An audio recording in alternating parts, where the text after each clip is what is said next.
சப்பாத்தி பரோட்டாக்கு ஒரு சூப்பரான சைட் டிஷ்னா அது வெஜ் குருமா தாங்க. வாங்க எப்படி செய்யலான்னு பார்க்கலாம்.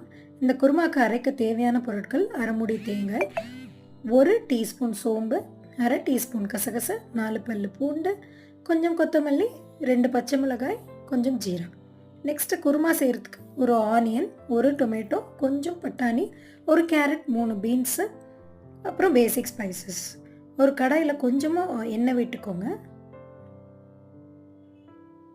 அதில் பட்டை, கிராம்பு, ஏலக்காய் எல்லாம் சேர்த்துட்டு ஃப்ரை ஆனதுக்கப்புறம் ஆனியன் ஒன்று சேர்த்துக்கோங்க.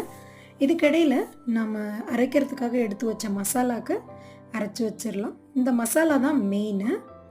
இதுக்கு என்னென்ன ஆட் பண்ணுறோமோ அதை பேஸ் பண்ணி தான் குருமாவோட டேஸ்ட் வரும்.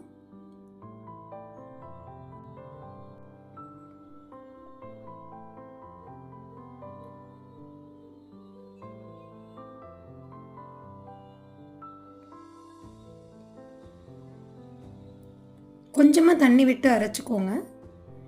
நெக்ஸ்ட்டு வெங்காயம் வதங்கினதும் தக்காளியை ஆட் பண்ணிக்கோங்க.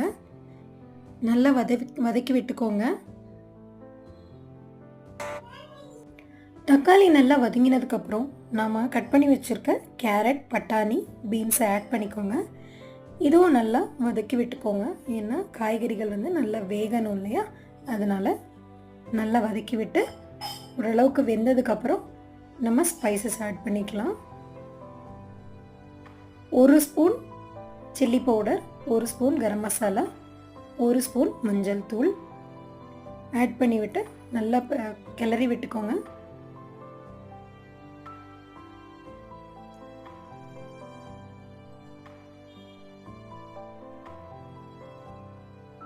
தென் தேவையான அளவு உப்பு ஆட் பண்ணிக்கோங்க.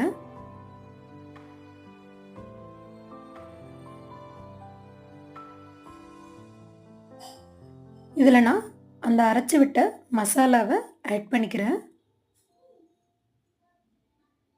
2 டம்ளர் தண்ணி விட்டுருக்கேன் நான் இதில்.